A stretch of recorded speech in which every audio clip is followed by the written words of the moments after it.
3 months from now, Serafina Ashenvale would stand before an entire kingdom wearing a crown of silver moonlight. 3 Alpha Kings would kneel at her feet, pledging their lives, their loyalty, their souls to her reign. The great hall of Frost Peak would echo with the howls of wolves celebrating their moon-blessed queen. But tonight she was still just the ghostling, the defective Omega, the girl nobody wanted.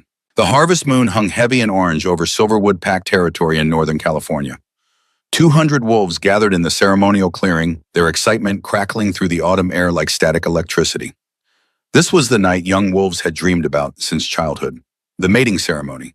The moment when fate revealed your destined partner, your other half, your forever. Serafina stood at the edge of the crowd trying to make herself invisible. Not an easy task when you look like her. Snow-white hair cascaded down her back, so pale it seemed to glow under the moonlight. Porcelain skin that had never seen a tan, never darkened, never looked remotely normal. And her eyes, those cursed amethyst eyes that marked her as different from the moment she'd opened them and as an infant. Albinism, the pack doctor had said. A genetic mutation, harmless in humans, but in werewolves. In werewolves, it meant something was fundamentally broken. Because Serafina couldn't shift, 23 years old, and she'd never once felt her wolf emerge. Never experienced the transformation that defined their entire species. She was Omega without a wolf, a car without an engine, a gun without bullets. Useless. The ceremony begins, Elder Matthias announced, his voice carrying across the clearing. Let those who have reached maturity step forward. The harvest moon will reveal your destined bonds. Serafina's stomach twisted. She shouldn't have come, but her mother had insisted, hope still flickering in Alara Ashenvale's tired eyes despite everything. Despite the cancer eating through her pancreas, despite the medical bills that had consumed their savings and then some, despite knowing her daughter was different, broken wrong. You never know, sweetheart. Alara had whispered that morning, her thin hand squeezing Serafina's fingers. The moon goddess works in mysterious ways. So here she stood, wearing a simple white dress that made her skin look even paler, made her look even more like a ghost. The ghostling. That's what the pack children called her when they thought she couldn't hear. Some of the adults used it too, voices low but not low enough. The unmated wolves formed a circle, males on one side, females on the other. Serafina found herself near the back between 2 beta females who immediately shifted away from her, as if whatever was wrong with her might be contagious. She'd stopped being hurt by things like that years ago, had built walls around the soft parts of herself, learned to keep her face blank, her spine straight, her head high, even when everything inside her screamed to run and hide. Then she felt it, the pull. It started as warmth in her chest spreading outward, like someone had poured hot honey into her veins. Her breath caught. Every nerve ending suddenly came alive, aware reaching towards something, towards someone. Across the circle, standing among the alpha males, Draven Blackthorn turned his head. Their eyes met. The bond snapped into place like a physical force. Serafina gasped, actually staggered, had to lock her knees to keep from falling. This was it. The mate bond, the thing every wolf dreamed of. The cosmic connection that bound 2 souls together for eternity.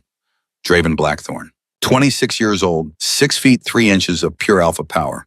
Dark hair, sharp features, eyes the color of aged whiskey.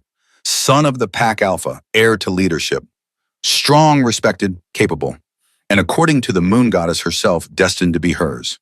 For one perfect, shimmering moment, Serafina let herself hope. Let herself imagine that maybe, just maybe, the goddess had a plan. That her differences didn't matter. That love could transcend the physical, the practical, the expectations of an entire pack. She watched Draven's face, waiting for recognition, for joy, for anything that mirrored the overwhelming rightness she felt burning through her chest. Instead, she watched his expression shift from surprise to confusion to something that made her blood run cold. Disgust. He looked at her like she was something rotten he'd discovered under a rock. Like she was an insult, a cosmic joke at his expense. The hope inside her chest shattered like glass. No, Draven said loud enough that wolves near him turned to stare. Absolutely not. Elder Matthias frowned. Alpha Draven, if the bond is manifested, I don't care what manifested.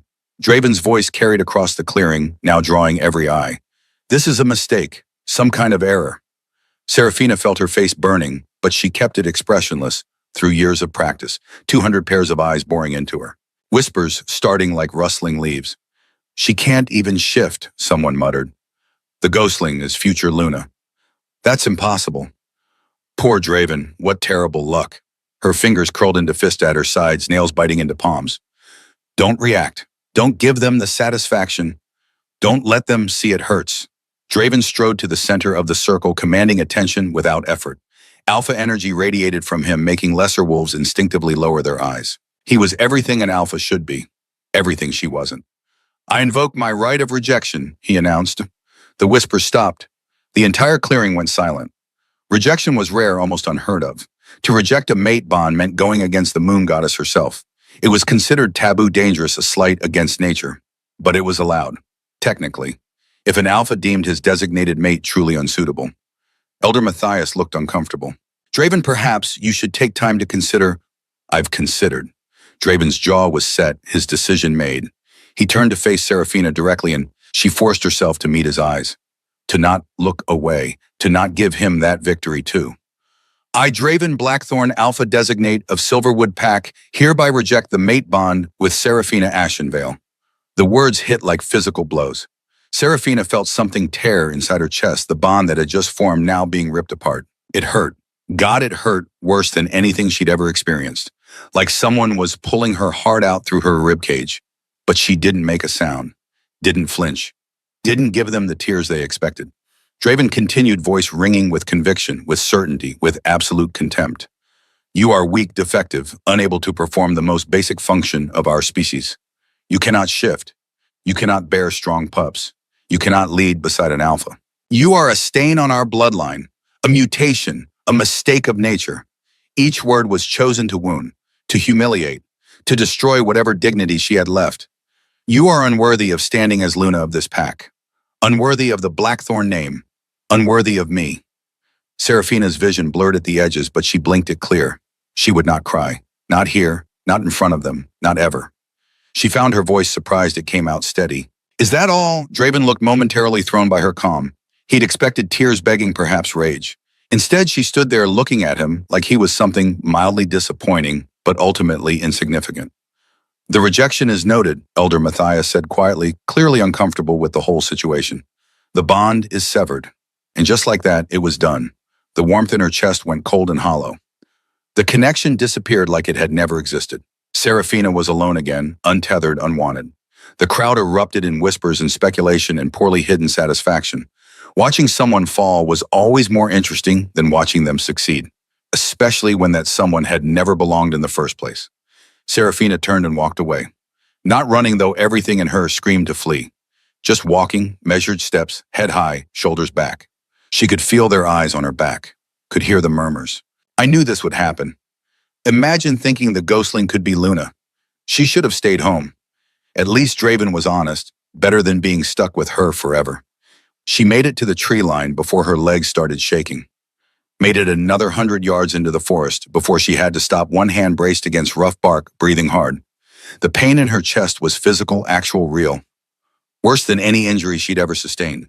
The mate bond severing felt like losing a limb, like having part of her soul carved out and discarded. But underneath the pain was something else, something harder, colder, more resilient.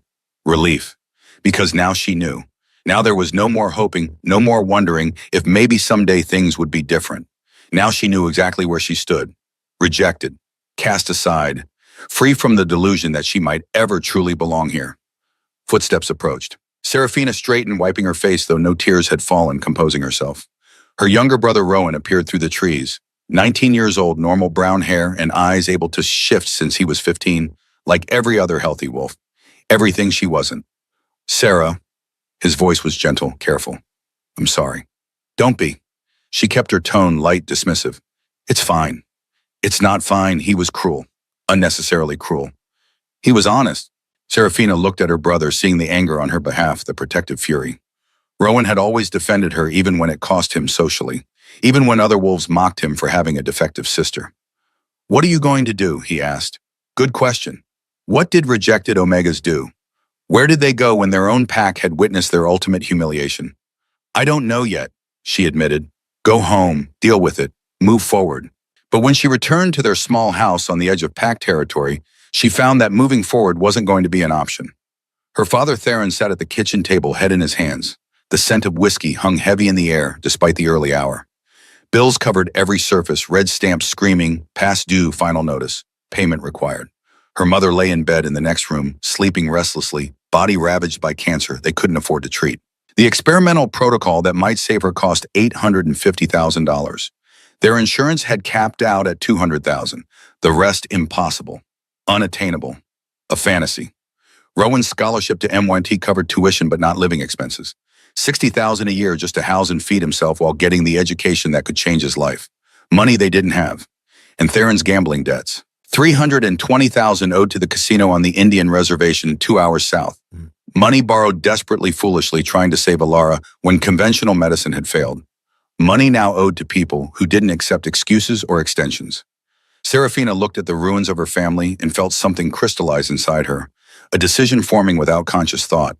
She couldn't save herself, couldn't fix what was broken inside her, couldn't make wolves see her as anything but defective. But maybe she could save them. The letter arrived 2 days later. Heavy parchment, expensive quality, sealed with dark blue wax stamped with an unfamiliar crest. 3 wolves intertwined, crowned with stars. Serafina turned it over in her hands, frowning. No return address, just her name written in elegant script across the front. She broke the seal. To the one called Ghostling, we have heard of your rejection. We have seen what others are blind to. What they call defect, we call rarity. What they call weakness, we call potential. You are moon-blessed bloodline, though you do not yet know it. Your inability to shift is not curse, but chrysalis. You wait for the right catalyst. Come north to Frost Peak, Alaska. Your true destiny awaits. The bond you lost was never meant to be. The bonds you are owed still wait to form. We can offer you what you need. In return, you need only come and see what you truly are. The triad beneath the words was a phone number and an address in Alaska. Serafina read it 3 times, looking for the trick, the scam, the trap. But something in her chest responded to those words. Moon-blessed, true destiny, the bonds you are owed. She researched Frost Peak that night, a packed territory in the Alaskan wilderness, isolated and powerful, ruled by triplet alpha kings, a rare and potent bloodline. No scandals, no corruption, no red flags, just strength, stability, and mystery. The timing was too perfect to be coincidence. The letter arriving exactly when her family needed saving most, when she had nothing left to lose. 24 hours after receiving the letter, the Pack Council summoned her. Elder Matthias delivered the decree with apologetic eyes but firm voice. The council has decided that your continued presence in Silverwood territory is problematic. Given the circumstances of your rejection, it would be best for all parties if you relocated. Translation: get out. You embarrass us. Your presence reminds Draven of his rejection, and we can't have the future Alpha uncomfortable. You have 72 hours to remove yourself and your belongings from Packlands. Exile. They were exiling her, dressing it up in polite language, but the message was clear: leave or be forcibly removed. Serafina had expected this, had actually planned for it. She pulled the letter from her pocket, smooth and ready. I've received an invitation from Frost Peak Pack in Alaska. I'll be gone within 48 hours. Matthias looked surprised, then relieved. That's acceptable. Good. Safe travels, Serafina. She wondered if he knew how hollow those words sounded. Safe travels to the girl they were casting out. Good luck to the Omega they'd decided wasn't worth keeping. That night, she sat with her mother. Alara had woken enough to understand what was happening, tears sliding down her too thin cheeks. I'm so sorry, baby. This is my fault. If I wasn't sick, if we didn't need the money. Stop. Serafina took her mother's fragile hand. None of this is your fault. And I'm not leaving because of you. I'm leaving because it's time. Because staying here means staying broken. Maybe somewhere else I can be different. She didn't tell her mother about the strange letter, the promises, the destiny supposedly waiting in Alaska. Didn't want to build hope that might collapse. But she wired half her savings to her father that night with instructions: use this for Mom's next treatment. I'll send more soon. She told Rowan about the letter, watching his MIT-educated mind analyze every angle. It could be legitimate, he said slowly. The Frost Peak Pack is real, powerful, respected. But Sarah, Alaska is 2,000 miles away. You'd be completely alone, and we don't know what they want from you. I know what I want from them, Serafina said. A chance to be something other than the Ghostling. A chance to save this family. And honestly, Rowan, I have nothing left to lose.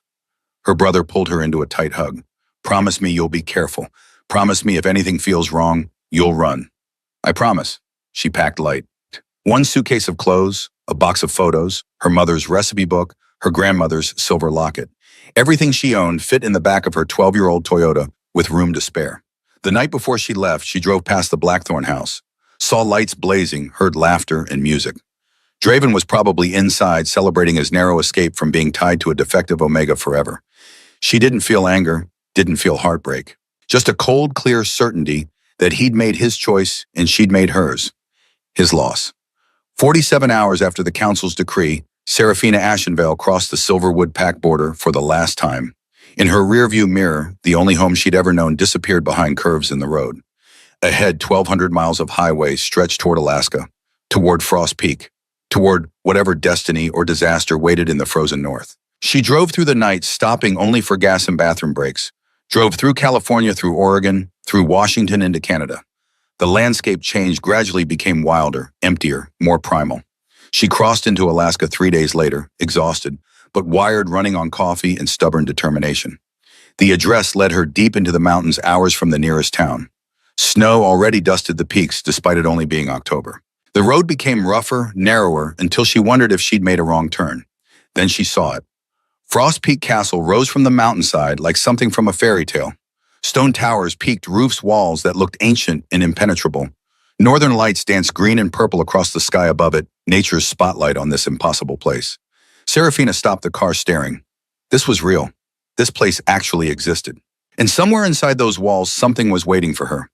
She drove the final mile to the main gate.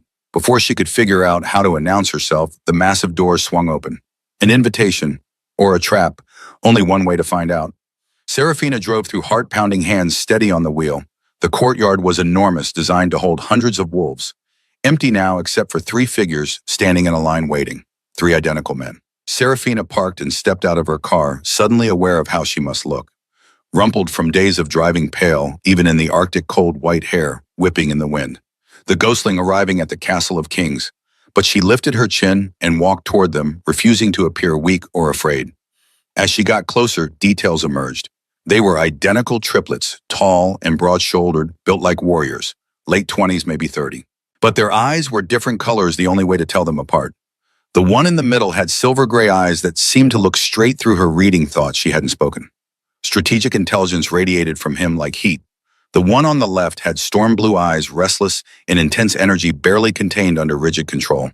A fighter's stance, a warrior's alertness. The one on the right had ice-blue eyes, calm as winter lakes, steady and assessing. An anchor among storms. All 3 were devastatingly handsome in that unreal way that marked powerful alphas. But more than that, they radiated authority. These weren't just pack members. These were rulers, leaders, kings. And all 3 were staring at her with expressions she couldn't read. The one with silver-gray eyes stepped forward. When he spoke, his voice was deep and controlled, every word measured. Seraphina Ashenvale, welcome to Frost Peak. I am Cade Frostborn. These are my brothers Riker and Asher. We've been waiting for you. Waiting for her. The ghostling. The defective Omega. The girl nobody wanted. Seraphina met his gaze directly, searching for mockery, for pity, for the disgust she'd learned to expect. Instead, she found something that made her breath catch. Hunger. Interest. Recognition. Like he was seeing something in her that no one else ever had. Why? The question came out before she could stop it. Why would 3 Alpha Kings want anything to do with me? Cade's lips curved into the ghost of a smile. Because you're not what they told you that you were. You're not broken, Seraphina. You're dormant. There's a difference, Osamas. He extended his hand toward her. Come inside. We have a great deal to discuss. And I think very soon you're going to understand exactly what you are. Seraphina looked at his outstretched hand, at the castle rising behind him, at the 3 brothers watching her with identical expressions of certainty, as if they knew secrets about her own soul that she'd never discovered. She thought about Draven's rejection, about her family's desperate need, about the voice inside her that had screamed for 23 years that she was supposed to be more than this, more than broken, more than wrong. She thought about the letter's promise. Your true destiny awaits. Seraphina placed her hand in Cade's. His fingers closed around hers, warm and solid and real. The moment their skin touched, she felt it. The pull, the rightness, the click of pieces falling into place. Not like before. Not like the bond with Draven that had been bright and brief and ultimately false. This was deeper, ancient, inevitable as sunrise. And it wasn't coming from just Cade. She felt it from Riker too, storm-blue eyes widening in recognition, from Asher, ice-blue eyes softening with something like wonder. Three bonds, three connections, three threads of destiny wrapping around her heart. Seraphina's lips parted in shock. What is this? This, Kate said softly, thumb brushing across her knuckles in a gesture that sent electricity up her arm, is what you came here to find. He drew her toward the castle entrance, his brothers flanking them, creating a protective triangle around her, like she was something precious, something worth guarding. Welcome home, Seraphina Ashenvale. Welcome to Frost Peak. Welcome to the beginning of everything you were always meant to be. The massive doors closed behind them, shutting out the cold Alaskan night. Inside, warmth waited, and destiny, and three alpha kings who looked at the ghostling and saw a queen. The interior of Frost Peak Castle defied every expectation Seraphina had formed during her 3-day drive north. She'd imagined something cold, austere, perhaps militaristic. Instead, warmth enveloped her the moment she stepped through the threshold. Stone walls were softened by tapestries depicting wolf hunts under full moons, ancient battles, ceremonial gatherings. Fires blazed in enormous hearths, casting dancing shadows across polished floors. The scent of pine and wood smoke, and something else, something wild and clean, filled the air. But more overwhelming than the physical space was the sensation flooding through her body. Three distinct pulls, three separate threads of connection all converging in her chest, where the mate bond with Draven had been so recently torn away. Except these bonds felt nothing like that one had. That had been a spark, bright and brief. These were foundations, deep roots, ancient trees that had been growing toward this moment for lifetimes. Seraphina stopped walking, one hand pressed to her sternum, trying to process what she was feeling. Cade's presence registered as winter pine and controlled power, sharp intellect and patient strategy. Riker radiated like a banked fire, all smoke and leather and barely restrained intensity. Asher felt like mountain rain, steady and calm and impossibly deep. I don't understand. Her voice came out smaller than she intended. The mate bond is supposed to be singular. One person, one connection, not... She gestured helplessly at all three of them. Cade released her hand but stayed close, giving her space while remaining within reach. The mate bond is typically singular, yes. For typical wolves. You, Seraphina, are not typical. I'm defective, she said automatically, the word bitter and familiar on her tongue. No. Riker's voice was rough, almost angry. You're rare. There's a difference. Asher moved to stand beside his brothers, creating a line of identical faces with different colored eyes, all focused on her with unsettling intensity. Come. Sit. This conversation requires time and explanation. They led her deeper into the castle through corridors lined with portraits of previous rulers into a private sitting room dominated by a massive fireplace. Comfortable chairs were arranged in a semicircle facing the flames. Nothing about the space felt formal or intimidating. It felt lived in. Safe. Seraphina sank into one of the chairs, grateful because her legs had started shaking. 3 days of driving with minimal rest suddenly caught up with her, combined with the adrenaline crash of arriving, of feeling these impossible bonds, of not knowing what came next. Cade poured amber liquid into a crystal glass and handed it to her. Drink, it'll help. She sipped. Whiskey, smooth and expensive, burned pleasantly down her throat and settled the worst of the tremors. The three brothers took seats facing her, close enough for conversation, but far enough to not crowd. Everything about their body language suggested they were trying not to overwhelm her. Too late for that. She was already drowning. Start at the beginning, Seraphine said, forcing her voice steady. Who are you? What is this place, and why did you send me that letter? Cade leaned forward, elbows on knees, silver gray eyes never leaving her face. We are the Triad. Triplet alphas born to rule Frost Peak Kingdom jointly. Our father was king before us, our grandfather before him. The bloodline goes back 900 years. Joint rule, Seraphina frowned. I've never heard of alphas sharing power like that. Because it's exceptionally rare, Asher explained, his calmer tone balancing his brother's intensity. Alpha triplets occur perhaps once every 5 generations. When they do, they're bonded not just as siblings but as a unit, 3 parts of a whole. Incomplete, alone, devastating together. Riker picked up the thread. For centuries, Triad alphas took multiple mates, a bond with each brother, separate and distinct. But 18 months ago, we received a prophecy. Seraphina's skepticism must have shown on her face because Cade smiled slightly. You don't believe in prophecies. I don't believe in much of anything anymore, she admitted. The moon goddess supposedly designs fate, but she paired me with someone who found me repulsive. Forgive me if I'm not inclined to trust divine intervention. Draven Blackthorn is a fool, Riker said flatly, and his rejection was necessary for you to be here now. How comforting, Seraphina muttered into her whiskey. Asher's expression softened with something like sympathy. The prophecy came through our seer, Elder Lyanna. She's never been wrong in 60 years of visions. She told us this.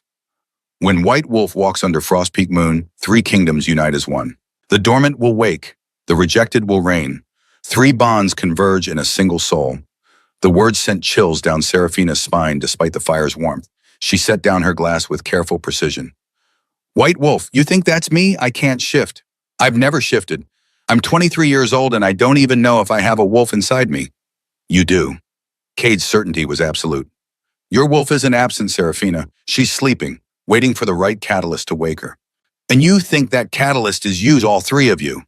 She heard the edge in her own voice, the defense mechanism rising. This was too much, too big, too impossible.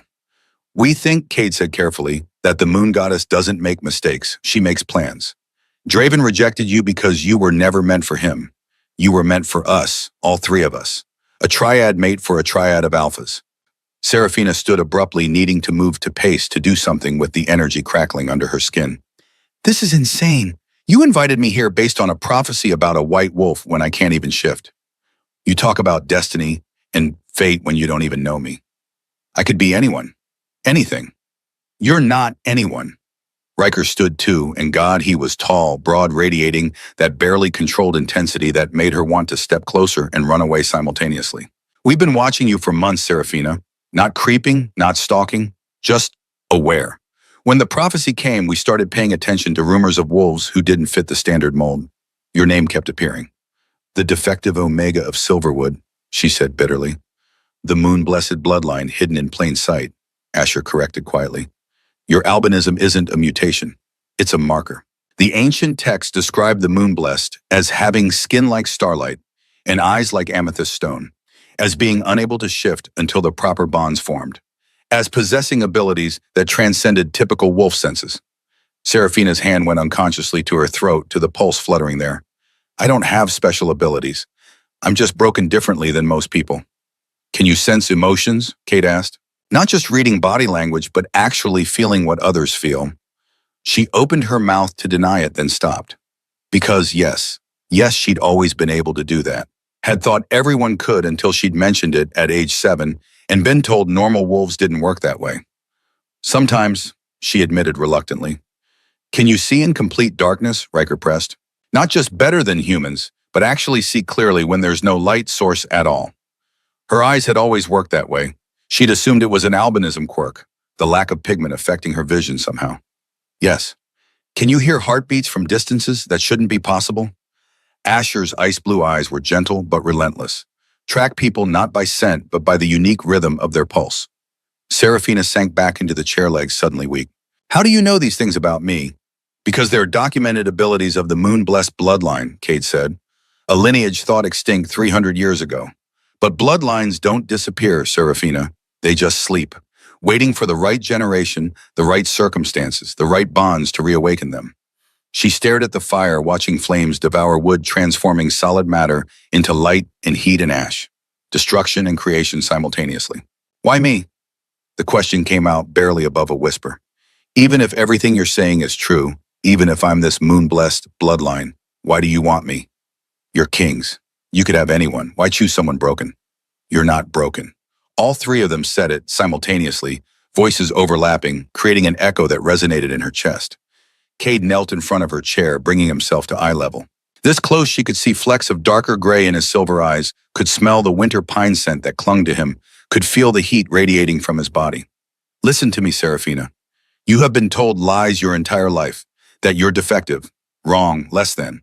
But the only thing wrong was the wolves telling you those things. They couldn't see what you are because they were looking for the wrong markers. They wanted a wolf who shifted at 15, who fit their narrow definition of normal. They missed the extraordinary because they were obsessed with the ordinary. His hand moved slowly, telegraphing the motion, giving her time to pull away. When she didn't, his fingers brushed her cheek with devastating gentleness. We see you, Seraphina Ashenvale. Not what you can't do, what you can, what you will, who you're meant to become. The touch sent electricity through her entire nervous system. The bond flared, that thread connecting her to him, suddenly vivid and real and impossible to deny. She pulled back, needing distance, needing clarity. You said you could help me. The letter said you could offer me what I needed. What does that mean? Specifically. Cade sat back on his heels, giving her space again, always reading her, responding to unspoken cues. It means we're prepared to support your family financially. Your mother's cancer treatment, your brother's education, your father's debts. All of it. Serafina's breath caught. That's over $1 million. We're aware, Riker said from where he leaned against the mantel. Money isn't an issue for us. Frost Peak Kingdom is wealthy. We have investments, resources, territory rights. $1 million is nothing compared to finding our destined mate. Mates, Asher corrected softly. Singular. You're a mate to all three of us. One bond, three anchors. The implications made her head spin. You're saying you'd pay over $1 million for what? What would you expect in return? Time, Cade said simply. Time to let the bonds develop. To train with our pack, learn what you're capable of, see if what we feel is genuine and lasting. And if after all that you decide this isn't what you want, you walk away. The money remains with your family regardless. It was too generous, too perfect. There had to be a catch. Why would you risk that? What if I take the money and leave immediately? Riker's smile was sharp. Then we'd know the bonds were false and the prophecy wrong. But they're not. You feel it too, Serafina. I can see it in how you respond when we get close, in how your pulse jumps when we touch you, in how you're fighting yourself right now, torn between running and staying. God, he was right. She was fighting herself. Every instinct screamed that this was too good to be true, that she should grab whatever she could and flee before the trap snapped shut. But another part deeper and older whispered that this was exactly where she was supposed to be. I need proof, she said, about my mother, about the money being real. Cade pulled out his phone, fingers moving across the screen with practiced efficiency. What's your mother's name in the hospital where she's being treated? Alara Ashenvale, Regional Medical Center, Redding, California. More typing. Then he turned the phone toward her. Check your email. Serafina pulled out her own phone with shaking hands. The email was there. A wire transfer confirmation for $850,000 to Regional Medical Center, designated for Alara Ashenvale's treatment. Timestamp 4 minutes ago. She couldn't finish the sentence. Couldn't process that kind of money moving that quickly, that easily. Real Asher finished for her. As promised. Your brother's tuition. $60,000 annually to MIT. More typing. Another email. Transfer confirmation for $240,000 to Massachusetts Institute of Technology, covering 4 years of housing and living expenses for Rowan Ashenvale. Serafina's vision blurred with tears she refused to let fall. My father's debts. Already handled, Riker said. $320,000 to Red Mountain Casino. Debt cleared, contract voided. Your father is free of that burden. She stared at the three of them, these stranger kings who had just casually transferred over $1.4 million within minutes of her asking for proof. Why, you don't know me? I haven't agreed to anything. This is insane. It's investment, Cade said. In you, in us, in what we could become together. He offered his hand again. Stay, Serafina, for 1 month. Let us show you what life could be here. Let yourself explore these bonds without the weight of your family's needs crushing you. Give us 30 days to prove we're not lying about what you are. 1 month, 30 days in this impossible castle with 3 devastatingly intense alphas who looked at her like she was something precious instead of broken. And if at the end of 30 days I want to leave, then you leave, Asher said firmly. No conditions, no strings. The money stays with your family. You walk away free. Though you won't want to, Riker added with absolute confidence. The arrogance should have annoyed her. Instead, it sent a shiver down her spine that had nothing to do with cold. Serafina looked at Cade's outstretched hand, at the phone showing impossible amounts of money already transferred, at 3 faces watching her with identical expressions of patient certainty. She thought about her mother getting treatment, her brother finishing MIT, her father free from crushing debt, her family saved. She thought about the bonds humming in her chest, 3 separate songs harmonizing into something she'd never experienced. Connection, belonging, rightness. She thought about Draven's face as he rejected her, called her defective, unwanted, wrong. And she thought about the possibility, however slim, that maybe she'd never been broken at all. Just sleeping. Serafina placed her hand in Cade's. 1 month, she agreed. 30 days. Then I decide. His fingers closed around hers, warm and strong, and the bond flared so brightly she gasped. Behind him, she felt Riker and Asher respond their own bonds, lighting up in resonance. 30 days, Cade agreed. Starting now. He drew her to her feet, and suddenly all 3 of them were close, surrounding her in a triangle of heat and scent and overwhelming presence. We should start with the basics, Asher said, his calm voice grounding. You've been driving for 3 days. You're exhausted. Let us show you to your room, give you time to rest and process. But Serafina's body had other ideas. Now that the decision was made, now that she'd stopped fighting the pull, the bonds roared to life with urgent intensity. She swayed slightly, head swimming. Riker caught her elbow, steadying her. The contact point burned. Easy. The bonds can be overwhelming at first, especially triad bonds. Your system needs time to adjust. What's happening? Her voice sounded distant to her own ears. The mate bonds are trying to complete, Kate explained, thumb stroking across her knuckles in a gesture that should have been soothing but only made the sensation worse. They want to solidify us, to lock into place permanently, but that requires... He trailed off, leaving the implication hanging. Sex, Serafina finished bluntly. The bonds complete through sexual claiming. Eventually, yes, Asher said, but not necessarily immediately. Bonds can exist in partial states for weeks or even months before claiming, though I'll admit triad bonds tend to be more insistent than typical singular bonds. Serafina's entire body felt like it was vibrating at a frequency just below visible. Every nerve ending aware, awake, demanding. The exhaustion she'd felt moments ago had been burned away by this new urgency. She looked at the three of them, really looked. Cade with his strategic intelligence and control power. Riker with his warrior's intensity barely leashed. Asher with his calm steadiness anchoring them both. Three devastatingly attractive men who wanted her, who looked at her with hunger and reverence and certainty that she was theirs. The ghostling, the defective Omega, the girl nobody wanted, except these three kings wanted her so badly it radiated from them in waves. I'm a virgin, she said abruptly, needing them to know to understand. I've never, with anyone, Draven and I never got that far, and before him no one was interested. We know, Kate said softly. We can scent it on you. Innocence has a particular quality. Does that bother you? She hated how vulnerable the question sounded. Riker's laugh was rough. Bother us, Serafina, knowing we'll be your first, your only, that you'll never know another's touch. He closed his eyes briefly, jaw clenching. It's the most arousing thing imaginable. But it also means we need to be careful, Asher added quickly. Patient. This isn't something to rush despite what the bonds want. Serafina's hands were shaking again, but not from fear, from want, from need she'd never allowed herself to acknowledge. She'd spent 23 years being told she was undesirable. And now these three were looking at her like she was water, and they were dying of thirst. I don't want to wait, she heard herself say. I've waited my whole life for someone to want me, for something to feel right. This feels right. You feel right. Cade's control cracked slightly, silver eyes darkening to charcoal. Serafina, you're exhausted. You've been through trauma. We don't want you making decisions you'll regret when you're in a clearer headspace. I'm not going to regret this. She stepped closer to him, close enough that their bodies almost touched. For the first time in my life, I feel something other than wrong. I feel desired, wanted, chosen. Don't take that away from me by being too noble. There's nothing noble about what I'm thinking right now, Kate said roughly. Nothing noble at all. Then stop thinking. Serafina reached up, hands settling on his chest, feeling the rapid thunder of his heartbeat under her palms. Kiss me, please. I need to know this is real. For a moment, no one moved. 3 alphas and 1 omega frozen in tableau balanced on the knife's edge of decision. Then Cade's hand cupped her face with devastating gentleness. Are you absolutely certain? Yes. Then may I kiss you, Serafina Ashenvale? The fact that he asked, that he requested permission even when the bonds screamed and she'd already said yes, made her decision crystallize into absolute certainty. Please, she whispered.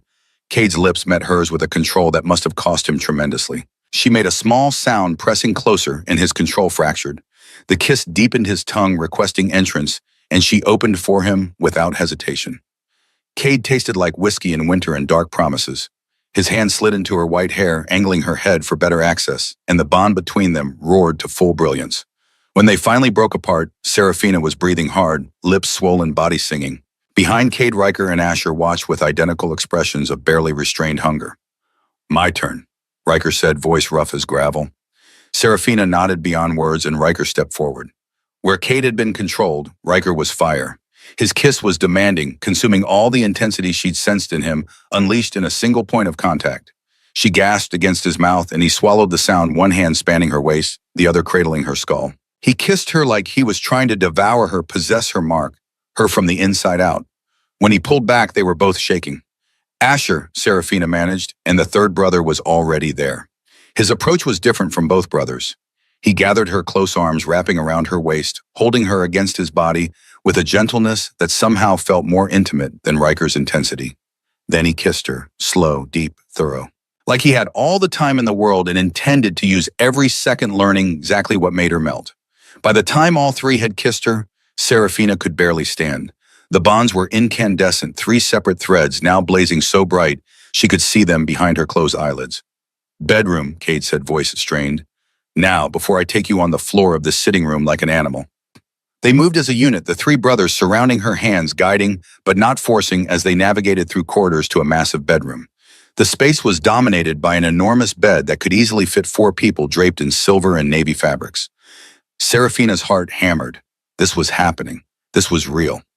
Cade turned her to face him, hands framing her face. "We stop the moment you say stop." "Understood.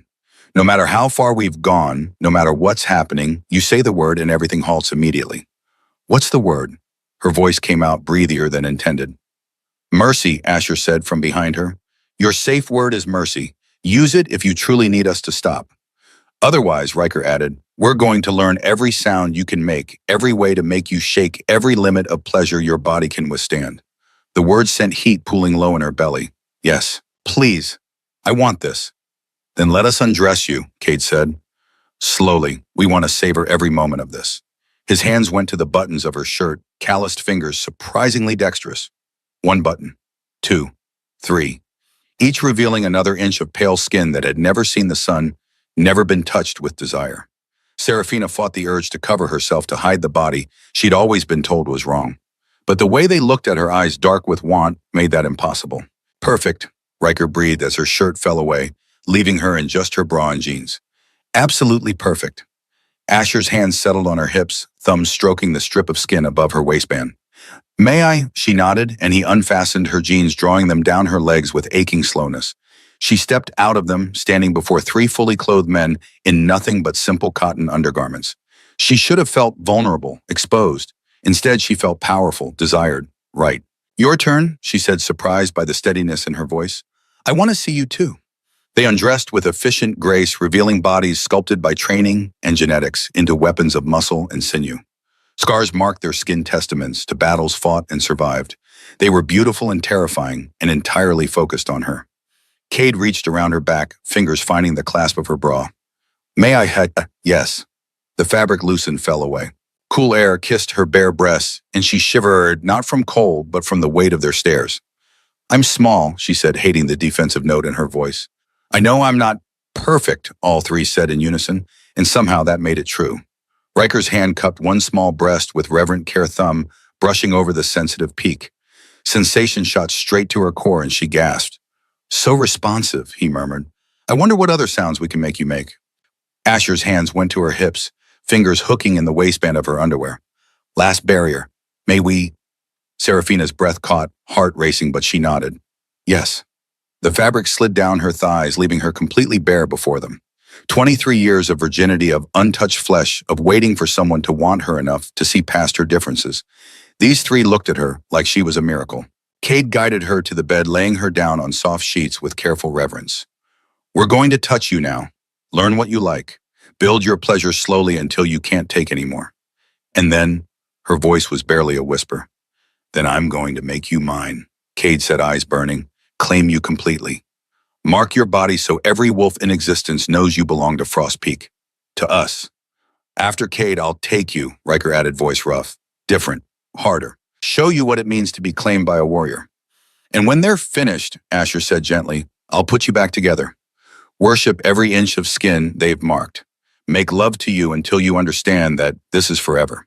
3 different approaches, 3 different styles, 3 bonds that would lock into place permanently once this night was complete. Serafina looked at them, these stranger kings who had seen something in her that her own pack had missed, who had paid over $1 million just for the chance to prove she wasn't broken.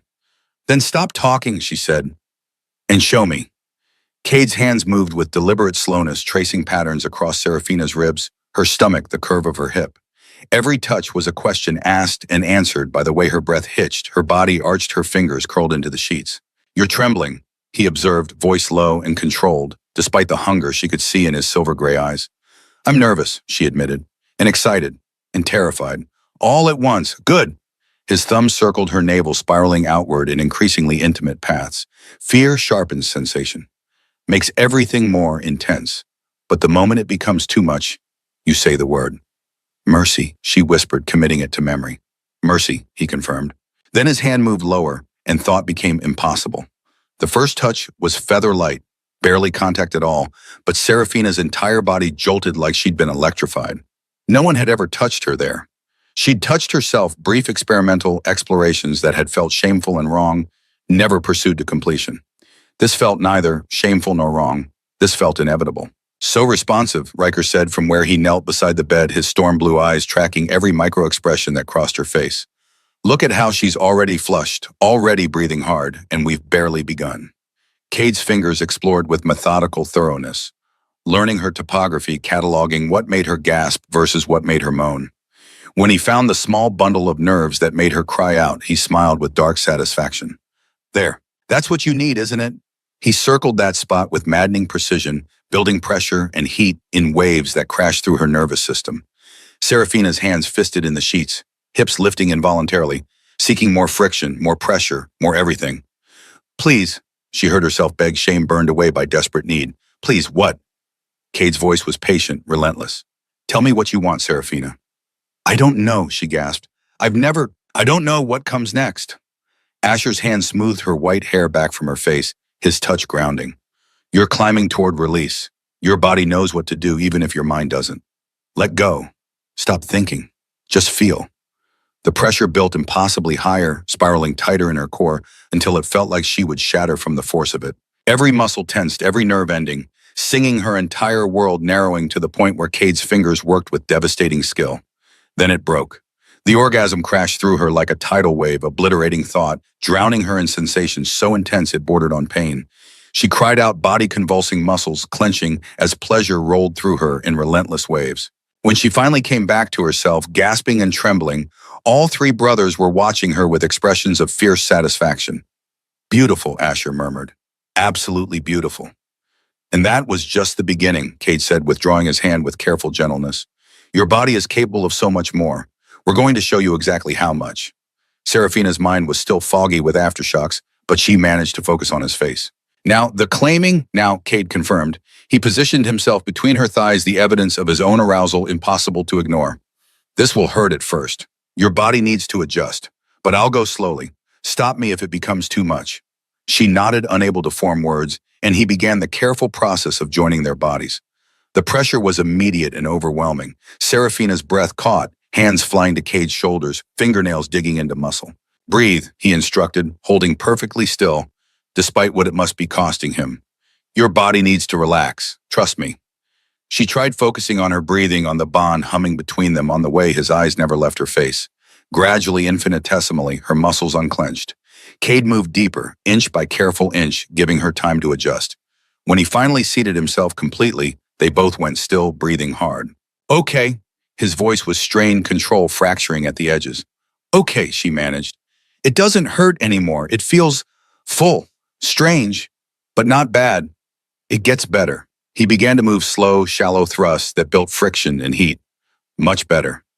He was right. The strangeness transformed into something that made her hips lift to meet his movements, her body learning the rhythm instinctively. The pleasure built differently, this time deeper, more consuming, radiating from her core outward. Look at me, Cade commanded, and she opened eyes she hadn't realized she'd closed. I want you to see who's claiming you, who you belong to now. His movements became more purposeful, driving deeper hitting angles that made stars burst behind her eyes. The bond between them flared brilliant white, solidifying, locking into permanent place. When the second orgasm hit, it was deeper than the first, more profound, and she felt Cade follow her over the edge, his own release triggering the final stage of the claiming. His teeth found the junction of her neck and shoulder, biting down with controlled force. The pain was sharp and immediate, but the venom flooding from his fangs transformed it instantly into euphoria. Liquid sunlight rushed through her veins, warm and golden and impossibly good. When Cade released her, licking the wound to seal it, she was floating boneless, completely undone. One, Riker said, his voice rough with barely contained need. 2 more to go. Cade withdrew carefully, pressing a kiss to her forehead. Rest a moment. Riker will be different from me. More intense. Are you ready? Serafina looked at the warrior brother, at the hunger blazing in his storm blue eyes. Yes, I want all three of you. Riker moved with predatory grace, settling between her thighs. Where Cade had been controlled and methodical, Riker was fire barely leashed. I won't be as gentle, he warned. Don't hold back, Serafina surprised herself by saying. I want to feel everything. Something fierce and possessive flashed across his face. His claiming was entirely different. Harder, faster, more demanding. He drove into her sensitized body with authority that should have been overwhelming, but instead felt perfect, necessary, exactly what some primal part of her craved. Serafina met him thrust for thrust, discovering strength she hadn't known she possessed. Riker's hands were everywhere, claiming and exploring, learning her through touch and rhythm. Mine, he growled against her throat. Ours, no one else's, never anyone else's. Yes, she gasped, nails raking down his back. Yours. All three of you. When he bit her on the opposite side of her neck from Cade's mark, the dual points of venom created a feedback loop of pleasure so intense she screamed. Her third orgasm shattered her, completely fragmenting her into pieces that she wasn't sure would ever fit back together. Riker's own release followed immediately after, his body going rigid, a sound torn from his chest that was more wolf than human. The second bond locked into place, solid and permanent. 2 down. 1 remaining. Asher gave her time to recover, holding her, while she shook through the aftershocks, whispering soothing words in a language she didn't recognize, but somehow understood. Ancient. Ceremonial. The language of wolves before humans taught them speech. I don't know if I can do this again, Serafina admitted, her body feeling wrung out, oversensitized. You can, Asher said with quiet certainty. The third bond completes the triad. Without it, the structure is unstable. She looked at him, at the calm steadiness that had drawn her from the first moment. Will it be different again? Very different. He positioned himself carefully, supporting her exhausted body with gentle strength. Riker took you like a warrior claims his prize. Cade took you like a strategist executes his plan. Let me worship you like you're sacred. Because to us, you are.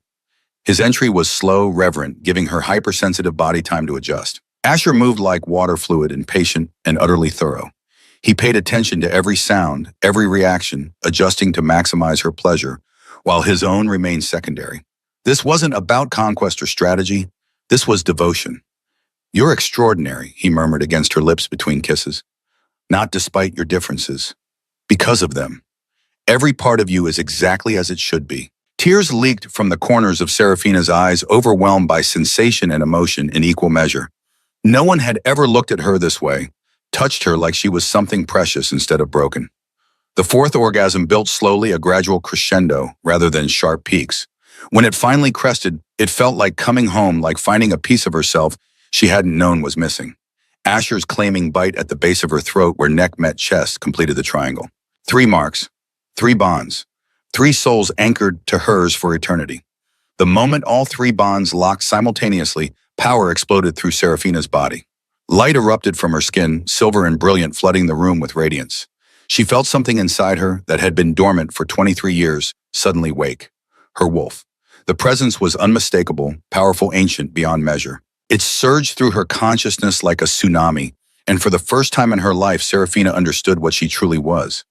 Not broken, not defective, just sleeping, waiting for the right bonds to wake her.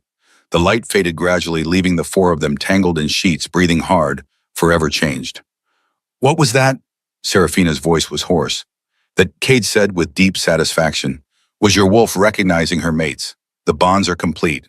You're ours now, Serafina Ashenvale, and we are yours. She'd come to Alaska for 30 days, a trial period, now bonded permanently to 3 alpha kings, marked and claimed there was no going back. And for the first time in her life, Serafina realized she didn't want to go back. Sleep, Asher murmured, gathering her against his chest while his brothers curled around them protectively. Tomorrow we begin your real training. Tomorrow you start learning what it means to be Luna of Frost Peak. Serafina's eyes closed, exhaustion finally claiming her. Her last conscious thought was of 3 bonds humming in her chest, solid and real and permanent. The ghostling had found her home. 4 weeks passed in a blur of training and discovery. Serafina woke each morning in the massive bed she now shared with 3 kings, tangled in limbs and sheets in the competing scents of pine smoke and rain. The intimacy felt natural as breathing. Pack warriors taught her combat techniques. What she lacked in raw strength, she compensated for with speed and precision. Within 2 weeks, she could hold her own against beta males twice her size. Within 3, she disarmed the head trainer in front of the entire pack, earning grudging respect. But the real discoveries came during meditation sessions with Elder Layana the seer who'd prophesied her arrival. Your empathic tracking is unprecedented, the elderly wolf explained. You don't just sense emotions. You can follow them like scent trails, find specific individuals across vast distances based solely on their emotional signature. They tested it. Serafina could locate pack members anywhere within 50 miles, tracking the unique frequency of their fear, joy, anger, love. It was disorienting at first, like hearing too many radio stations simultaneously. But she learned to filter, to focus, to hunt specific emotional threads through the noise. Her night vision proved equally valuable. She could navigate the castle grounds in complete darkness, spot threats in shadow that even alpha wolves missed. During a nighttime patrol simulation, she detected and neutralized 4 mock intruders before they'd gotten within 100 yards of the castle walls. The pack's initial skepticism transformed gradually into acceptance. The rescued Omega who couldn't shift was becoming Luna, who didn't need to. But the most significant change was political.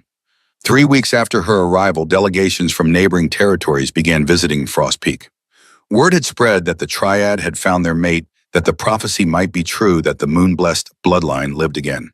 The Southern Pack's Alpha Marcus Stoneclaw arrived with an entourage of 20 warriors, his contempt for Serafina obvious from the moment he entered the Great Hall. "And Omega as Luna," his voice dripped disdain as he addressed the assembled court. "Your pack has grown weak, Cade Frostborn. 3 kings sharing 1 defective female. It's unnatural." Serafina felt her mates tense, felt their desire to defend her honor through violence. But she stepped forward before they could act, placing herself between Marcus and the Triad. "This Omega," she said clearly, voice carrying to every corner of the hall, "broke an Alpha Heir's jaw 3 days ago during combat training. This Omega tracked and helped capture a rogue pack that had been evading your own warriors for 6 months. This Omega can sense your fear right now, despite your aggressive posturing." Marcus's eyes widened fractionally. "You dare? I dare question what you've done lately, worth remembering, Alpha Marcus. Besides, insult your hosts and reveal your insecurity." The hall went silent. No one spoke to a visiting Alpha that way. Marcus took a step toward her, aggression rolling off him in waves. "You need to be taught respect." 3 growls erupted simultaneously from behind her. The Triad rose as one power, flooding the room, making every wolf present instinctively lower their eyes. All except Serafina, who held Marcus's gaze without flinching. "Touch her," Cade said softly, "and you die where you stand." "Challenge her," Riker added, "and you challenge all 3 of us."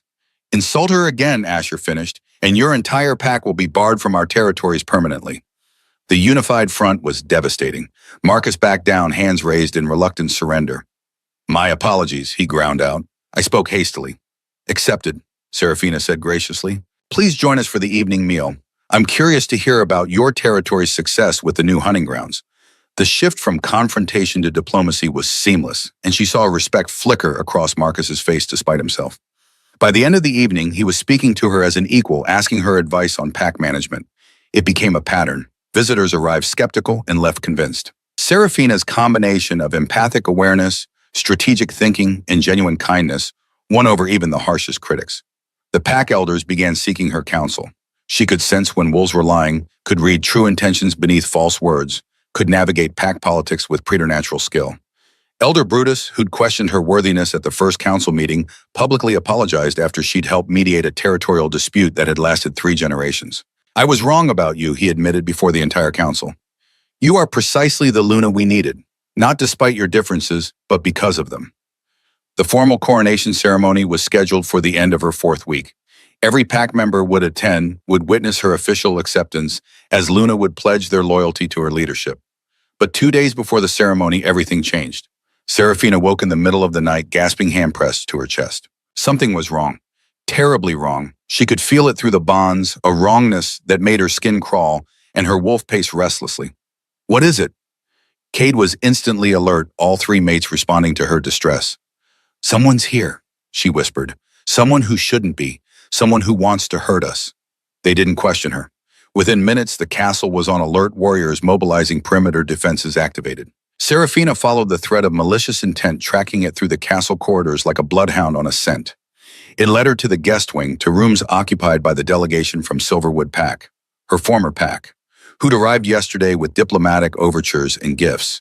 The door stood ajar. Inside, she found them. 5 wolves she recognized from her childhood, including the beta who'd laughed loudest when Draven rejected her. They were gathered around a map of the castle, marking guard positions, discussing entry points, planning an attack time for the coronation ceremony. And leading them, directing the planning with cold efficiency, was Draven Blackthorn himself. Seraphina's entrance froze them all in place. For a long moment, no one moved. Then Draven smiled, the expression twisted and bitter. Seraphina, I was wondering when you'd figure it out. Your new tracking abilities really are impressive.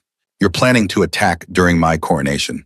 Her voice was steady despite the fury building in her chest. Why, Batisa? Because you were mine first. Draven's casual tone couldn't hide the possessive rage beneath. I rejected you when you were worthless. Now you're valuable, mated to the most powerful alphas in the Northern Territories, positioned to rule an entire kingdom. That should have been mine. You should have been mine. You rejected me, she reminded him coldly, publicly, brutally, called me defective, worthless, a stain on your bloodline. I made a mistake. He stepped toward her, and she saw the delusion in his eyes. But the mate bond was mine first. I can reclaim it. Kill the Triad, take you back to Silverwood, bond with you properly this time. The other wolves shifted uncomfortably, clearly uneasy with their alpha's obsession, but loyal enough to follow his commands. You can't reclaim what you severed, Seraphina said. The bond between us is dead. What I have with the Triad is completely different. Then I'll kill them and take you anyway. Draven's mask of civility dropped completely. You'll learn to accept it eventually. Your bloodline is too valuable to waste on shared mates. Footsteps thundered in the corridor. The Triad arrived with 24 warriors surrounding the Silverwood delegation completely. Draven's hand went to the knife at his belt, but Riker was faster, disarming him before he could draw the blade. Within seconds, all 5 traitors were restrained, weapons confiscated. You plan to attack during a sacred ceremony, Cade said, voice colder than Arctic wind. To murder your hosts, violate guest rights, steal our mate. These are death-worthy offenses. Execute them, Riker suggested, and several warriors growled agreement. But Seraphina held up her hand, and the room fell silent. She walked slowly to stand before Draven, looking at the male who'd rejected her so viciously just months ago. You had your chance with me, she said quietly. You threw it away because you couldn't see past surface differences. Now you want me back because I'm valuable. Not because you care about me. Not because you recognize my worth as a person. Because I'm a commodity you regret losing. Draven's jaw clenched, but he didn't deny it. You will return to Silverwood territory. Seraphina continued, her voice carrying authority that surprised even her. You will never set foot in the Northern Territories again. If you do, you will be executed on sight. Your pack will be informed of your crimes against guest rights. Banishment? Draven looked stunned. Not execution. Death would be too easy, Seraphina said. You get to live with your choices. Live knowing that the female you rejected is now a queen. Live watching her thrive while you rot in the consequences of your own cruelty. That's far worse than a quick death. She turned to the Silverwood warriors. You followed your alpha's orders. That loyalty, however misplaced, is noted. You're free to return home. But spread the word Seraphina Ashenvale, once called Ghostling, once rejected and exiled, is now Luna of Frost Peak.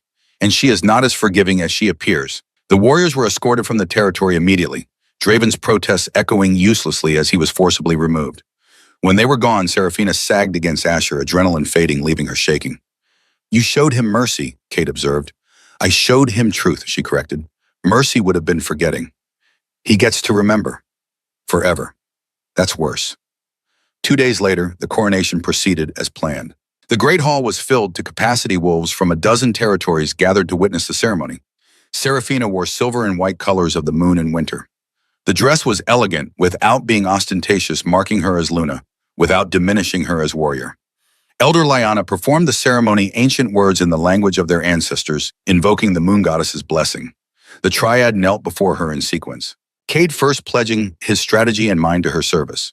Riker second pledging his strength and protection. Asher third pledging his wisdom and steady heart. Then the crown. Silver worked into the shape of moon phases embedded with stones that caught light and threw it back multiplied. It settled on her white hair like it had been made specifically for her, because it had been. The crown had been forged the day after she'd arrived, the Triad certain even then that she would accept it eventually. All hail Luna Seraphina, Elder Lyanna proclaimed, moon-blessed Triad mate queen of Frost Peak. The hall erupted in howls, the traditional wolf acknowledgement of new leadership. Even the visiting packs joined in recognizing her authority. Seraphina stood before them, all the rejected Omega, who'd become a queen, and felt her wolf surge forward in response to the pack's acceptance. For the first time in 23 years, she felt the shift begin. It didn't hurt like she'd always heard it would. It felt natural, inevitable, like her body finally remembering what it had always been designed to do. Bones reshaped muscles, reformed skin became fur. The transformation took perhaps 30 seconds from start to finish. When it was complete, Serafina stood on 4 paws instead of 2 feet. She was larger than a typical omega wolf, nearly the size of a beta. Her fur was pure white, unmarked, pristine as fresh snow. And her eyes, visible, even in wolf form, glowed the same amethyst color they always had. The white wolf of prophecy. Finally awakened. Finally home. The pack's howls intensified, joyous and reverent. The moon blessed had returned. The prophecy was fulfilled. Serafina's 3 mates shifted as well, their own wolves massive and powerful, flanking her protectively. 4 wolves standing before their pack, united, complete. She'd come to Alaska broken and desperate. She'd found her destiny. 3 months later, spring arrived in Frost Peak. Serafina stood on the private balcony of the royal chambers, one hand resting on the gentle swell of her belly. 3 heartbeats fluttered beneath her palms, steady and strong. Triplets. 1 from each mate, the healers had confirmed with awe and reverence. The door opened behind her, Cade's arms wrapped around her waist, his hands covering hers over their growing children. "How are you feeling?" he murmured against her hair. "Perfect," she said honestly. And she was. Below in the courtyard, her mother Elara walked arm in arm with elder Liana, discussing the expansion of the healing gardens. 3 months of treatment had worked miracles. The cancer was gone, her mother's hair growing back silver gray and thick. She'd moved into the castle's guest wing, permanently claiming she wanted to be close when her grandchildren arrived. Near the stables, her father Theron worked alongside the stable master. His hands steady, his eyes clear. 90 days sober. He'd found purpose here, found peace in honest work, found forgiveness for himself. The gambling debts that had nearly destroyed him were distant memory now. And in the library visible through the western windows, Rowan sat surrounded by books and scrolls, having graduated MIT, a full year early with highest honors. He now served as the PAC's technology and communications advisor, bridging ancient wolf traditions with modern innovation. The shy 19-year-old who'd hugged her goodbye in California had transformed into a confident young man finding his own path. Her family, saved, whole, happy. Riker and Asher joined them on the balcony, completing their circle as they always did. 4 souls permanently bound. "Regrets?" Asher asked softly, the question ritual by now. Serafina looked out over Frost Peak territory, at the pack that had accepted her, at the castle that had become home, at the mates who'd seen her worth when her own pack had been blind, at the 3 lives growing inside her, proof that broken things could create miracles. "None," she said firmly, "not a single one." She thought about the girl she'd been just months ago, the ghostling, rejected, exiled, convinced she was fundamentally wrong. That girl was gone. In her place stood Luna Serafina, moon-blessed, queen carrier of the next generation of Frost Peak royalty, a female who'd been told she was worthless and had proven every single one of them wrong. "The rejected shall rise," Cade quoted the coronation blessing, his hand warm over hers. "The cursed shall reign," Riker continued, pressing a kiss to her temple. "The dormant shall wake," Asher finished, his voice filled with quiet wonder. "And legends are born," Serafina whispered, feeling her 3 children move beneath her hands, each one a miracle she'd never thought possible. Sometimes the worst rejection leads to the greatest destiny. Sometimes being broken is just another word for becoming. Sometimes the monsters who call you defective are simply too blind to see the magic right in front of them.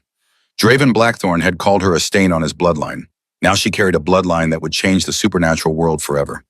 Moon-blessed and Triad bonded, a combination that hadn't existed in 3 centuries. Her children would be powerful, extraordinary, just like their mother. The ghostling was dead. Long live the queen. Serafina smiled, leaning back into the warmth of her mates, surrounded by family and pack and love.